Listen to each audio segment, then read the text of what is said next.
is happening in Virginia tomorrow. Kirk's death is leaving many wondering who could fill the void of his conservative youth movement, and some believe our next guest might be that voice. Brilyn Hollyhand is 19 years old. His friendship with Kirk started when Hollyhand was in the 4th grade, when he actually got to interview Kirk for his podcast. And now Hollyhand is launching his own 10-campus tour, sponsored by Kirk's organization. He joins us now. Brilyn, thank you for being here this morning, and I'm sorry for your loss, the loss of a mentor. Well, good morning, happy Tuesday, and I appreciate the opportunity to talk to you. I want to ask you about this moment. Erica Kirk said at the memorial that Charlie Kirk wanted to save young men just like the one who took his life. How do you interpret that message? Yeah, I think it's a message of hope and positivity in such a dark moment in this country. What man meant for evil, the Lord is now using for good. And the coward that assassinated my friend last week attempted to shut our generation up. But if anything, he woke us up. And what's been really clear is that you can kill a man, but you can't kill a movement. And that's why we're moving forward. This is a really hard time to continue in this business, but we cannot cower and we cannot be silenced. And that's why I'm going to these 10 college campuses in my first semester of college, because I feel that it's so important to continue Charlie's legacy of championing civil discourse. The reason that we got to where we are in the country today is because our generation was raised to believe that faith and politics were taboo topics to talk about. We didn't talk about them. We didn't talk about them at the dinner table. We didn't talk about them when we go in public. Therefore, our generation doesn't know how to talk about faith and politics. We just know how to scream at each other. And the more that we sit down across the table from each other and have civil conversation, guess what? If we leave the table still disagreeing, that's a better position than we're in today. And our generation has to learn to make America talk again. So while you're talking about this, and your generation is talking about these issues, you have politicians who are talking about ways to effectively clamp down on certain kinds of free speech.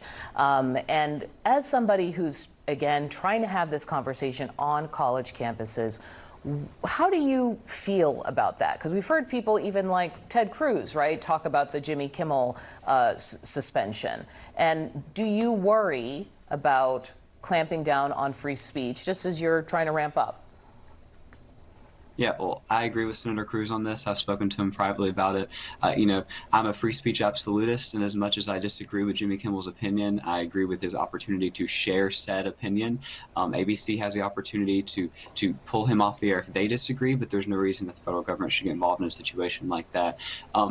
When we go on these campuses, free speech is something we should be championing, and it's not something that you just champion when it supports your side or your cause. And so if we're genuinely going to be free speech warriors, we have to be free speech absolutists across the board. And I think that helps our argument when we go on these campuses to be able to sit across the aisle from someone that disagrees with us and be able to look them in the eye and say, I value your right to disagree with me, and I value your right to protest me during a speech.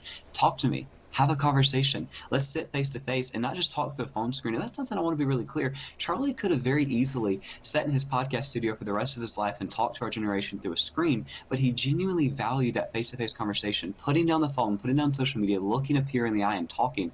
That's what we have to get back to in this country. We're in this moment where you're going to have all of these kind of big wigs and, frankly, older voices coming onto the campuses, picking up the mantle. Is that a good thing? I mean, Charlie himself, right? He's just 31. It feels like if I was in your shoes, I'd want to hear from the new generation, not this one. Well, there's a reason that I believe that I've personally felt a calling. I have never in my 8 years in politics thought about stepping away from this business, but the morning when I woke up after my friend had been assassinated, I thought maybe it was just going to be some bad nightmare. I thought, what if I put down the microphone? What if I step away from this? What if I just went to class like a normal guy without security threats? What if I didn't go into the line of fire on these campuses, knowing the danger and risk that comes with it? But I'm going to continue because I feel calling to speak and relate to the next generation. I encourage as many people that want to come to campuses and have the civil discourse to continue that. But I think that the next generation needs to be leading that charge of talking to people on these campuses, because this is the one place you're supposed to have civil discourse. And that's what makes this so painful. How do you explain to Charlie's 2 young babies, yeah, your dad went to a college campus, a place of higher education, the one place you're supposed to have a free exchange of ideas, and he never came home? We've got to prevent that from happening in the future. Brilyn, before I let you go, I didn't know if maybe you had a message for some of the older folks who are right now bickering about Charlie Kirk's legacy. You see these high-profile conversations between Candace Owens or Tucker Carlson or whoever, and they're fighting about, in a way, his legacy. What's your message to them? A really simple one. Charlie used to sign almost every single text he ever sent to me when our conversation finished with one word, onward.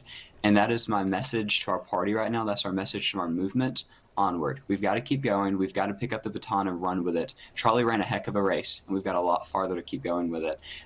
To our whole movement, we've got to unite. We've got to keep fighting onward. Yes, this is a divisive time. Yes, this is a scary time. But the last thing Charlie would want was infighting, and he wants us to finish the good fight. All right, Brilyn Hollyhand, he's a conservative political commentator. You can find him online. Thanks for joining us this morning. Thanks for having me. All right, I'm bringing in others to the group chat.